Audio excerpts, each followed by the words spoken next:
온 뉴스를 이 조국 뉴스로 덮었어요. 검찰이 이 수사를 하는 데 있어서 이런 국민적 관심사가 집중된 사안을 대충 하거나, 더구나 법무부 장관으로 올 사람 아닙니까? 그리고 지금 뭐 아주 간단한 수사라 그랬는데 제가 보더라도 이건 간단한 수사가 아니에요.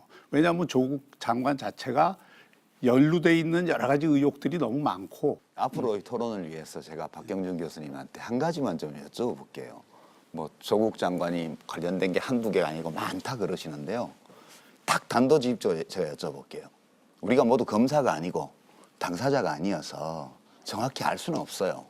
그냥 보도되는 거, 이런 거 보고 이제 짐작하는 건데, 조국 장관 자신이 사모펀드와 관련해서 연루되어 있다는 팩트를 단 한 개라도 알고 계세요?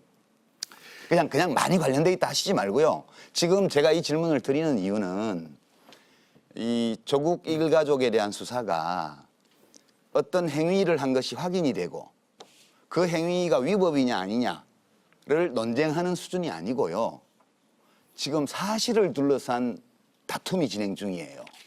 그런데 조국 장관이 문제니까, 원래는 조국 장관이 사모펀드 투자와 관련해서 또는 오촌 조카의 대여금과 관련해서 조국 장관의 관련성을 시사하는 팩트 단 한 가지 말씀해 보세요. 그런 식으로 아니, 그러니까 제가 추궁하는 게 아니고요. 우리가 논의를 이어나가려면 네, 그러면 사모펀드 정확하게 얘기를 해야 돼요. 사모펀드부터 먼저 할까요? 사모펀드만 해보세요. 일단. 그거는 저한테 그렇게 강요할 사람. 아니, 강요하는 게 아니고. 그렇게 얘기를 하면 안 되고, 그 사모펀드에서 최초로 문제가 된 것은 지금 그 백지 신탁을 해야 되는 고위 공직자 가운데 사모펀드에 투자한 유일한 사람이 조국 장관입니다. 당시 조국 수석.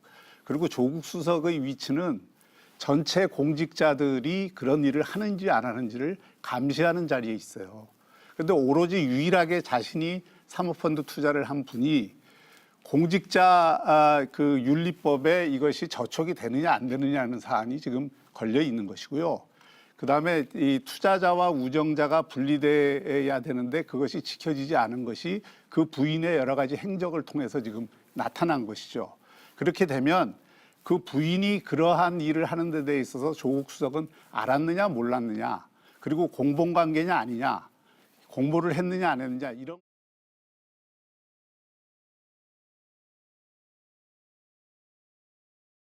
우회상장 그 범죄의 혐의가 있는 펀드죠. 그거는 사실로 이미 다 나온 거죠. 아니요, 사실이 아닙니다. 왜 사실이 아니에요? 제가 사실로 나온 예, 거죠. 사실과 사실 아닌 거를 뒤범벅해서 지금 말씀을 하시는데요. 지금 이 조국 가족에 대한 수사와 관련한 보도, 우리들의 논의의 가장 근본적인 문제는 사실과 사실 아닌 것을 막 뒤섞어서 얘기하기 때문에 사실 토론하기는 좀 어려워요. 그런데 이제 주 의원님은 법조인이시잖아요. 그래서 사실 뭐 말씀은 그렇게 하셔도 이 사모펀드 내지 이 대여금, 특히 다 사모펀드 관련이죠. 관련해서 뭐가 문제인지 이미 알고 계시리라고 저는 생각해요. 그러니까 지금 검찰이 좀 이따 그 검찰이 이렇게까지 수사를 몰고 온 동기나 이런 건 또 얘기를 하겠지만, 지금 검찰이 당면하고 있는 과제는 명백해요.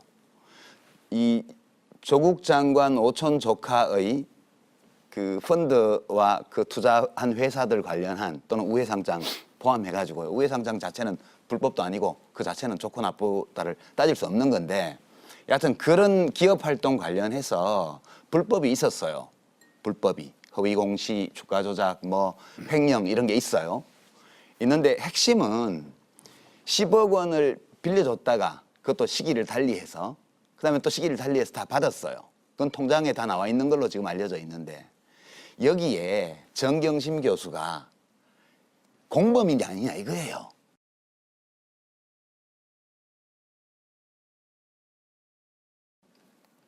다른 거 다 따질 필요가 없이 공범이면 영장 청구하는 거예요, 지금. 그러니까 검찰은 공범임을 증명하고 싶어서 지난 한 달 넘게 수사를 해왔어요. 근데 지금 그게 잘 안 되고 있는 것 같다는 거예요, 제가 보기에는. 그러니까 지금 제 말씀은 이런 거예요. 제 말씀은 조사를 충분히 했고 지금까지. 그래서 기소할 거면 하라는 거예요. 영장을 치려면 치고.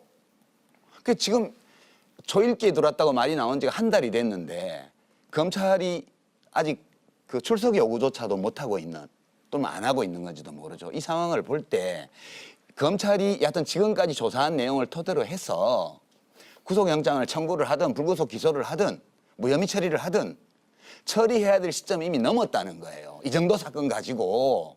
자, 아이, 간단한 거잖아요. 그 정도 그 사건을 복잡해요. 아주 자꾸 축소하고 별것 그러니까 아닌 제가 것처럼 조금 만들어 가는데 전혀 그렇지 말씀드릴게요. 않아요. 이게 왜 그러냐면 언어 사용을 좀 신중하게 해주시면 좋겠는데 제가 호도하지 않아요. 제가 뭘 호도합니까? 뭐 때문에요? 아니, 저는 그러니까 유 작가님은 저는 청와대의 호도한다. 입장을 대변하는 사람도 아니고 민주당의 입장을 대표하는 사람도 아니에요. 그냥 제 생각을 얘기를 하는 거예요. 제가 뭐 엉뚱한 길로 이끌 하나의 동기가 없어요. 제가 그렇게 말씀드리고요. 영어 선택을 신중하게 하셔야 되는데요. 타인의 인격이 걸린 문제를 놓고 그 용어들을 이미 가치 평가가 다 들어있는 용어를 지금 사용하고 계세요. 박 교수님이. 그러지 마시고요. 지금 우리가 처해 있는 상황은 조국이 장관으로서 도덕적으로 적합하냐 안 하냐 이거 아니에요. 그거 이미 지나갔어요. 이미. 끝난 건 아니지만 계속 논쟁이 되겠지만 지금 우리가 서 있는 이 지점은 검찰 수사의 문제예요. 그러니까 검찰이 위법행위, 형법상의 범죄를 구성하는 행위를 조사해 왔고 그게 핵심이에요. 나머지 도덕적인 문제는 아니, 누가 그런 쟁점 전환을 아니, 그러니까 그렇게 하라고 지금 박 누가 교수님 그거는 얘기하신 문제는 그거는 유 작가님이 아니요. 보시는 현 상황 아니, 그러니까 판단이고 제 말씀은 국민들이 생각하는 것은 위법 여부에 대한 수사 결과는 지금 기다리고 제가 있는 말씀드릴게요. 것이고 국민들이 생각하는 거 이렇게 말씀하지 마세요. 국민은 통째로 있는 게 아니에요. 아, 물론. 그러니까 우리는 여기서 각자의 생각을 얘기하는 거예요. 저는 그렇게 말씀드리고요. 내 생각을 얘기하는 거예요. 국민의 생각이 아니고요. 마찬가지죠. 그러면 지금 그 이른바 도덕성 논쟁은 계속될 문제예요. 누가 옳고 누가 그러다 결론 내려지지 않아요. 어차피. 그리고 조국 장관은 그 부담을 안고 가야 되고요. 앞으로도 비난받을 거예요. 이제 그 문제는 계속 논의하면 돼요. 근데 문제는 검찰 수사예요. 법무부 장관이 계속 수사를 받고 있어요, 지금. 이 문제가 어디까지 가느냐가 지금 쟁점인데 도덕의 문제, 윤리의 문제는 저는 오케이, 얼마든지 얘기할 수 있다고 봐요. 근데 지금 우리가 얘기해야 되는 거는 저는 이 범죄를 저지르느냐는 심각한 문제예요. 현직 장관이 범죄에 연루되었다면 당장 그만둬야 돼요. 당연하죠. 그래서 이 문제에 관해서 결론을 내려야 될 시점이기 때문에 검찰이 지금까지 조사한 것을 토대로 해서 이제는 기소를 해라는 거예요. 기소를. 조국이 되었던 조국 장관의 배우자가 되었던 결론을 내라. 언제까지 그걸 석 달, 한 달, 석 달, 넉 달, 1년 끌 거냐 이거예요. 그리고 이게 이제 제가 나중에 얘기를 하려고 하는데요. 왜 검찰이 지금까지 이런 식의 수사를 해왔느냐. 그건 저는 명확한 동기가 따로 있다고 봐요. 예. 그럼 그게 비난하려는 게 아니고요. 예. 윤석열 총장이 그렇게 한 이유가 있다고 봐요. 저도. 그러니까 조국 교수가 펀드 문제에 연루된 증거가 없다기는 없기 때문에 제가 부연 설명을 할 수가 없어요. 예. 없는 걸 어떻게 설명을 해요? 지금 검찰이 2달 동안 사실상 2달 조사를 했는데 조국 총장 아니 장관을 묶어내지는 못하잖아요. 지금 상황은 정경심 교수도 기소하기 어려워요. 제가 보기 이대로 가면은. 그러니까 지금 이게 우리가 온갖 문제들에 대해서 온갖 얘기를 할 수 있지만 사실이라고 박 교수님이 얘기하신 것도 또 이제 부엌에 가면 며느리 말이 맞고요. 안방에 가면 시어머니 말이 맞는 게 많기 때문에 양쪽 얘기를 들어봐야 돼요. 이게 사실을 우리가 여기 사실을 다투고 있는 단계이기 때문에 여러 문제에 대한 사실을 확정하고 얘기하기는 좀 어려워요. 그러나 다만 지금 조국 교수가 펀드 문제와 관련해서 조국 장관이 연루되었다는 보도 예. 이런 건 한 건도 없어요 아직까지. 그러니까 저는 있으면 이미 검찰이 가스리라고 봐요. 이미 중요한 말씀이에요. 이게 저렇게 의심할 수 있다고 봐요. 예. 이 김경률 회계사도 그 WFM, IFM, 2차 전지하고 그다음에 교육하던 업체 WFM, 그다음에 익성, 신성, 그다음에 뭐 이제 또 뭐 버그 회사에 그분들은 막 백수십억씩 자금을 동원해서 거기 투자를 했어요. 그 자금 흐름을 이렇게 보면 순환 출자 고리도 보이고 그다음에 허위 공시도 있었고 주가 조작 조짐도 뚜렷했고요. 그리고 거기 조범동 씨와 관련이 돼 있기 때문에 의심하는 게 너무 당연해요. 그러니까 저는 최초에 검찰이 수사에 착수했을 때 지금 박형준 교수님이 말씀하신 저것 때문이었다고 봐요. 근데 문제는 저런 의심을 한 건 너무 당연해요. 제가 조호영 의원님께 한번 여쭤볼게요. 제가 이제 검찰이 왜 그랬을까를 이제 생각하면서 제가 윤석열 총장이 돼봤거든요. 혼자 들르워가지고 이해를 해보려고요. 이게 아무 이유 없이 이런 일을 벌이는 게 아니기 때문에. 그래서 조국 장관을 대통령이 지명한 게 8월 9일이에요. 그죠? 그리고 제가 뭐 취재해서 알아냈다고 여러 차례 다른 데서도 얘기를 했는데 그 8월 9일 날 지명하기 전에 윤석열 총장이 이 내용을 대통령한테 보냈어요. 그리고 대통령을 직접 만나려고 노력했어요. 그것까지는 제가 다 확인을 했어요. 그분이 노력하기 위해서 만났던 분 증언도 들었고요. 그다음에 그 과정에서 윤석열 총장이 내용은 이미 대통령께 전달이 돼 있다는 걸 확인해 줬다고 그러고요. 그러면 심각하잖아요, 지금. 정경심 교수는 여기 거의 공범으로 보이고, 그다음에 조국 교수가 몰랐을 리 없다. 우리 경험칙으로 볼 때 20억이 움직이는데. 그러니까 그 시점에서 예컨대 주 의원님이 검찰총장이신데 밑에 그 반배표 부장이 와서 그 내사 자료를 가지고 와서 보고를 해요. 문제가 심각하잖아요. 어떻게 하시겠어요? 아니, 당연히 임명권자나 이런 데 이야기를 해야 되겠죠. 그렇죠. 어떻게 얘기하시겠어요? 어디를 통해서? 이거 문제 심각합니다. 네. 그러니까 어디를 아니, 이건 통해서? 여러 방법이 있을 수 있어요. 아니, 그러니까 제일 좋은 방법은 아니, 검찰총장이 예. 기존 있던 박상기 장관을 통해서 보고할 수도 그렇죠. 있고, 예. 그다음에 민정수석에게 통해서 바로 보고할 수도 있고, 예. 그다음에 이 두 라인이 아닌 딴 라인을 통해서 보고할 수도 있어요. 아니 그러니까요. 이제 예. 제가 그래서 윤석열 총장 입장에서 생각을 해보니까 이게 문제가 심각한 거예요. 딴 장관도 아니고 법무장관으로 오는데 이런 내용이 보고가 들어왔어요. 그래서 대통령한테 내용을 보냈고 직접 독대해서 설명해보려고 노력했는데 독대는 안 됐어요. 그런데 대통령은 지명을 했어요. 그걸 다 받아보고도. 그럼 어떻게 하시겠어요? 아니, 검찰총장으로. 수사를 제대로 해봐야 되겠죠. 그렇죠. 예? 수사를 해야 되겠죠. 수사를 해야 되는데 문제는 그 내용을 대통령께 보고를 하고 그건 당연한 의무죠. 제일 좋은 방법은 검찰청은 사법부가 아니잖아요. 검찰은 행정부예요. 그러니까 대통령 밑에 총리 있고 총리 밑에 각 부장관 있고 그리고 법무부의 외청으로 검찰청이 있고 그 지휘계통은 검찰총장, 법무부 장관, 국무총리 이렇게 대통령으로 올라가는 거예요. 이게 위계 조직의 기본이에요. 근데 법무부 장관이 지금 문제가 돼 있으니까 거기를 거치는 건 불가능해요. 근데 그때는 조국 장관이 지명되기 전이어서 박상기 장관이 계실 때고요. 그리고 조국 장관이 지명이 안 되면 딴 사람 찾는 때까지 박상기 장관이 계속 장관을 할 거라고요. 그럼 당연히 저 같으면 박상기 장관에게 보고를 하고 대통령한테 보고해달라고 요청을 하고 필요하면 제가 직접 만나 설명드리겠다. 그렇게 해서 올라가야죠. 근데 거기를 다 제끼고 다른 라인을 통해서 했고요. 그다음에 대통령이 그럼에도 불구하고 지명을 하니까 그다음에는 주저앉혀야 된다고 판단한 거예요. 제가 보기에는. 이게 애국심에서. 제가 일단 이런 사람이 법무부 장관으로 오면 국정도 엉망이 되고 나라가 큰일 난다 해서 국회 청문 절차가 끝나기를 기다리지 않고 8월 하순에 곧바로 20군데 압수수색 첫날 시작해서 70군데를 그동안에 압수수색을 했고요. 그다음에 국회 청문회가 끝나기 직전에 장관의 배우자를 기소함으로써 배우자가 기소된 상황에서 장관 할 수 있냐 이렇게 갔고요. 그렇게 간 게 지금까지 스토리라고 저는 봐요. 이렇게 추측하는 게 아니, 충분히 합리적이지 추측이 않아요? 가능하고 예. 저는 다만 법무부 장관을 통해서 보고했어야 된다는 말은 전혀 동의하지 않고요. 우리 권력 세계라는 게 누가 누구를 반대했다든가 이런 것들이 예민할 수 있고 그럼에도 불구하고 조국 장관이 임명돼 온 상황 같으면 검찰총장과 법무부 장관의 관계가 얼마나 껄끄럽겠어요. 그래서 법무부 장관을 통하지 않고 대통령께 이런 문제가 있다고 보고한 것을 문제 삼으면 저는 절대 박상기 장관 계실 때잖아요. 아니, 박상기 장관 이수도 마찬가지예요. 내가 그날 내 인생에서 가장 화가 났고 참담한 날이 그날이었다고 생각을 해요. 그 중에 하나였어요. 몇 가지 또 있지만 장관으로서 재임하는 동안에는 그날이 제일 정말 실망스러웠던 날이에요. 검찰의 민낯을 봤다. 보완이 되지 않기 때문에 인사에 관한 기밀들은 보완이 되지 않기 때문에 부정이 있다, 비리가 있다 이런 문제가 있다라는 것은 수사기관이 보통 직보합니다. 제가 이제 좀 보충하고 이제 그러세요? 말씀하실 수 있을 것 같은데요. 이제 우리가 지금 이 검찰이 왜 이런 식으로 수사를 했는지에 대한 해석이 좀 다른 거잖아요.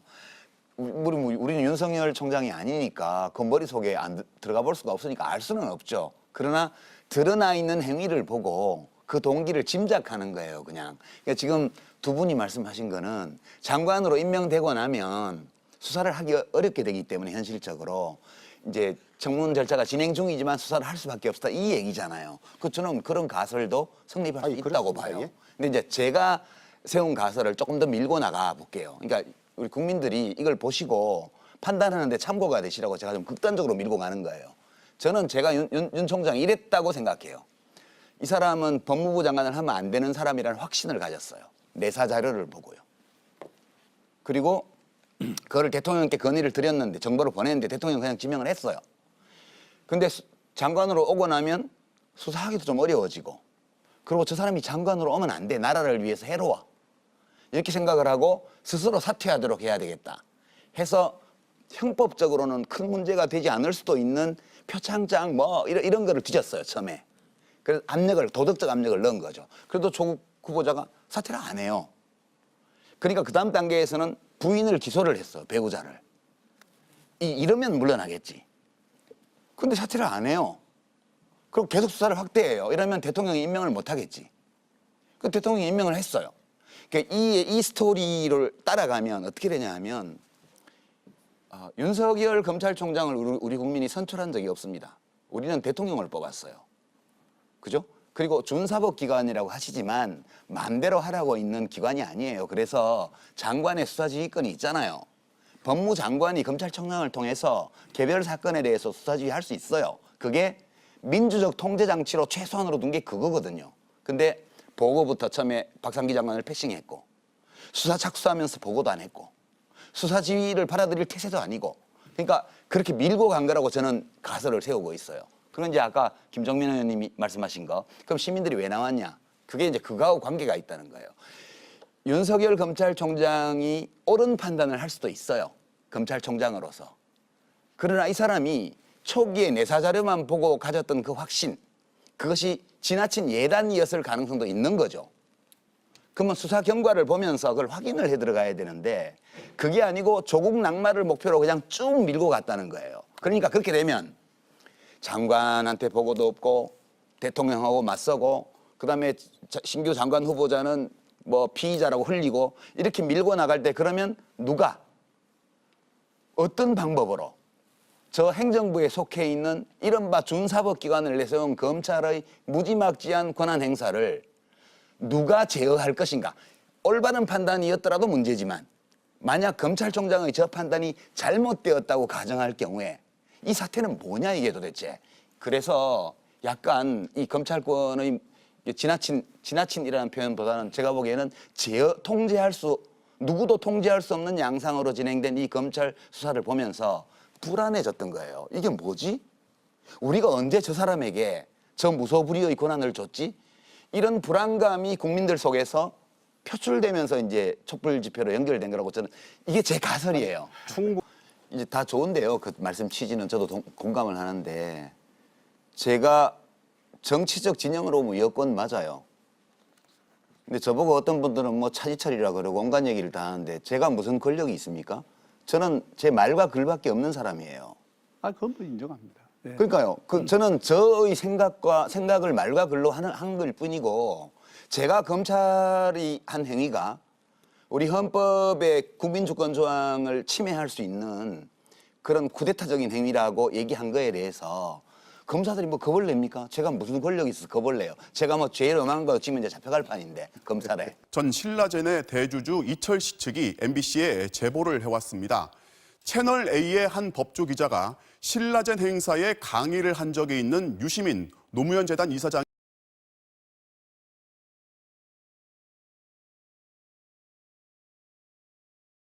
시작합니다. 금융사기죄로 옥살이를 하고 있는 전 신라젠의 대주주 이철 씨 측이 MBC에 제보를 해왔습니다.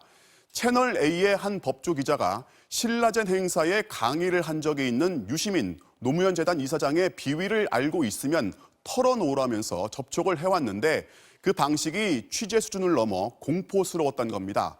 바로 이름만 대면 알 수 있는 현직 검사장과의 친분을 앞세워서 가족은 다치지 않게 해주겠다는 조건으로 이른바 유 이사장을 엮을 수 있도록 협조하라고 했다는 건데요. 그러니까 제가 하는 이 말을 지나치게 뭐 과격하다든가 또는 극단적이라든가 이렇게 비평하시는 건 좋아요.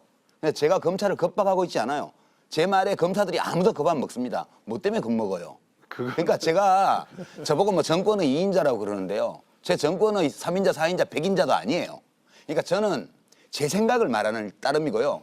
검사들이 윤석열 총장이 제 말을 듣고 일리가 있으면 받아들이면 되고 아니면 배척하면 그만이에요. 그러니까 이 토론을 하는 과정에서 물론 여당이나 국회의원들은 권력기관이잖아요.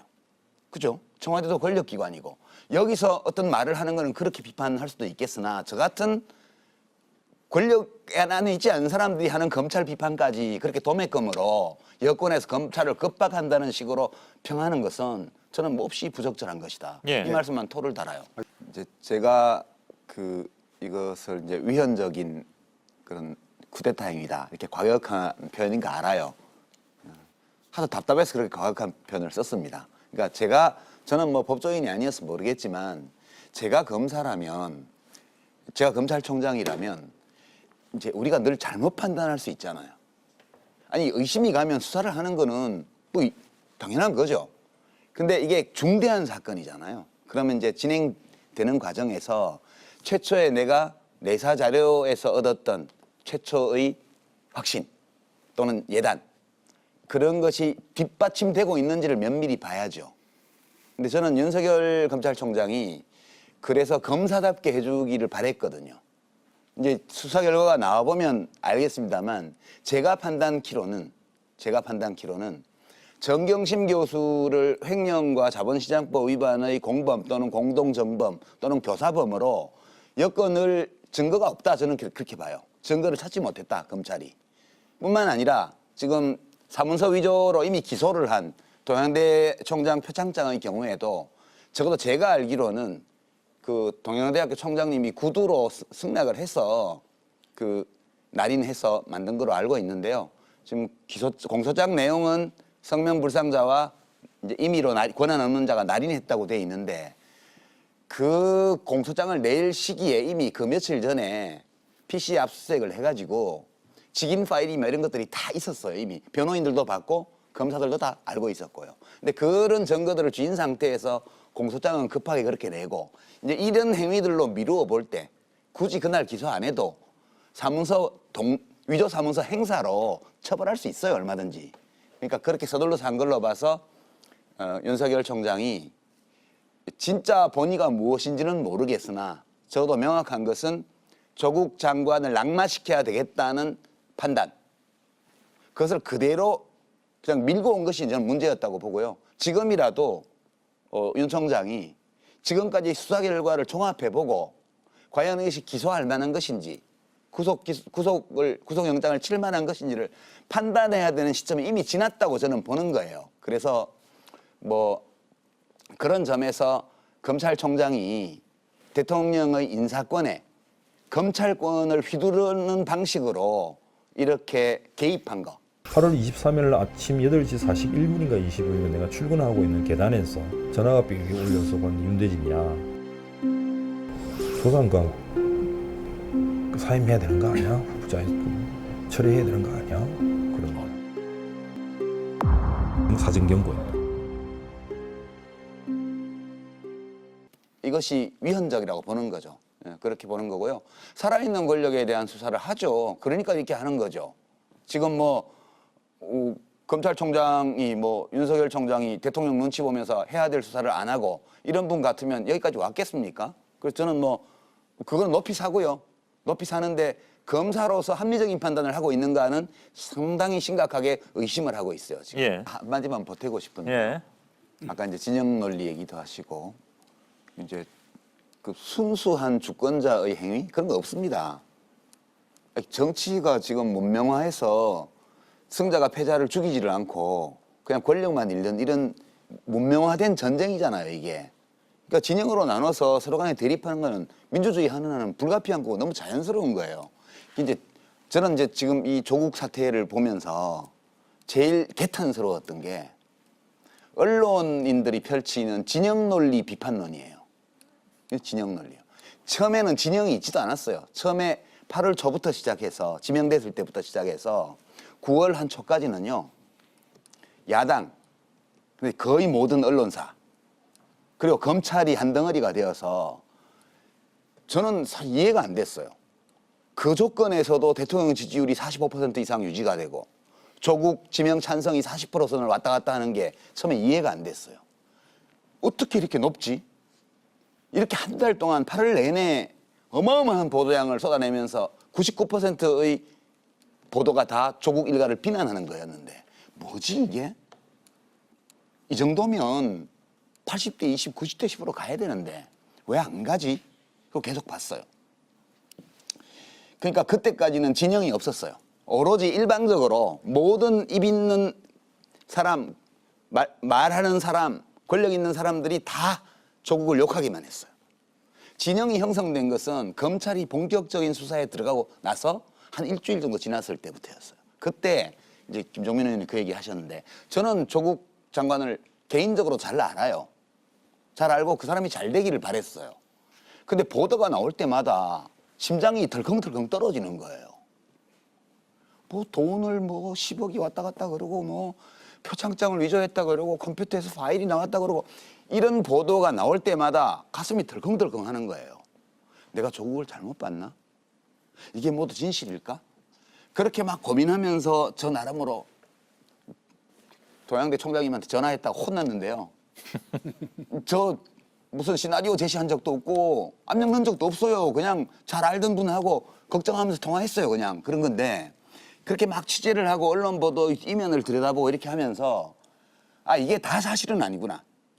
일부 사실도 있으나 그러니까 내가 이렇게 볼 때 이런 거는 있는 것 같아. 근데 나머지는 다 아닌 것 같아. 이렇게 되면서 9월 초순 들어서 진영이 형성되기 시작했고요. 이제 진영이 막 짜여진 거예요. 그러니까 8월 내내 조국 진영은 없었다. 9월 초순 들어서 비로소 조국의 진영이 생겨났다. 그리고 최초의 반조국 진영과 지금의 조국 진영 사이에 장외 대결, 국회에서의 싸움, 언론 보도에서의 경쟁 이런 것들이 이제 본격화되고 있는 거예요. 그래서 진영 논리가 왜 나빠요? 아니 그거는 언론에서 아니, 칼럼 쓰는 분들이나 지키시라고요. 아니, 주권자들 보고 시민들 보고 진영 논리에 빠지지 말라. 이것만큼 멍청한 말이 없다고 봐요. 우선 뭐 검찰개혁 관련 사법개혁 넓게는 검찰개혁을 포함해서 관련해서는 이제 입법 조처가 필요하죠. 근데 그거는 지금 자유한국당이 막아가지고 국회에서는 잘 진행이 안 됐잖아요. 솔직히 공수처 설치법이니 뭐니 안 돼서 결국 패스트트랙까지 올라갔고 뭐 그 바람에 막 국회법 위반하면서 저지하다가 지금 검찰에 소환장 받고 난리잖아요, 지금.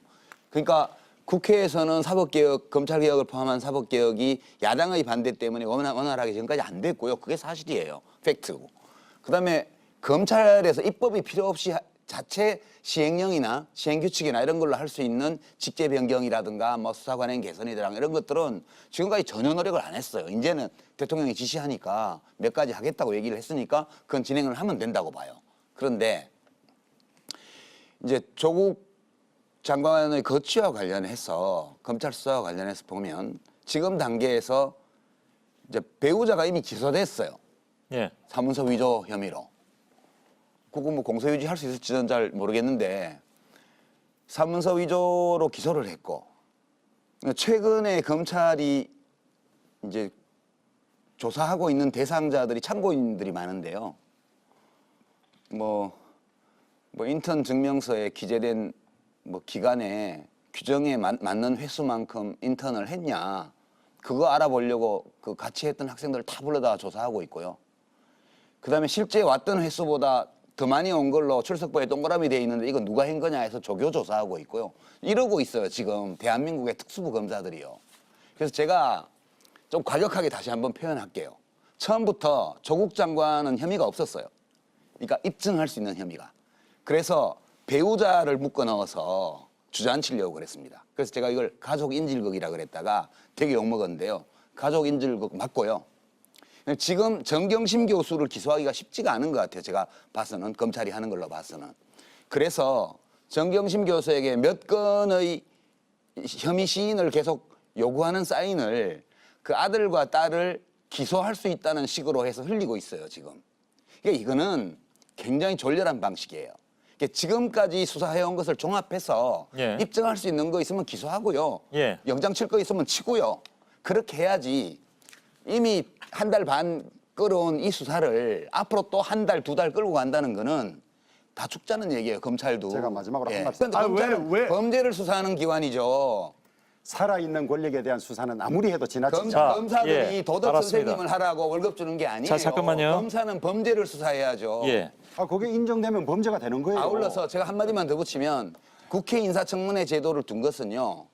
그 과정에서 국무위원 후보자의 부족함이나 예. 문제가 드러날 경우에 대통령이 그 사람을 밀고 가면 엄청난 정치적 타격을 받고 가라는 뜻으로 만든 제도예요. 예, 알겠습니다. 그러니까 검찰이 자기 분수에 어긋나는 일을 하지 말라고요. 저는 자, 그 이제- 얘기를 하는 건데 뭐가 나빠요? 예, 마무리하겠습니다.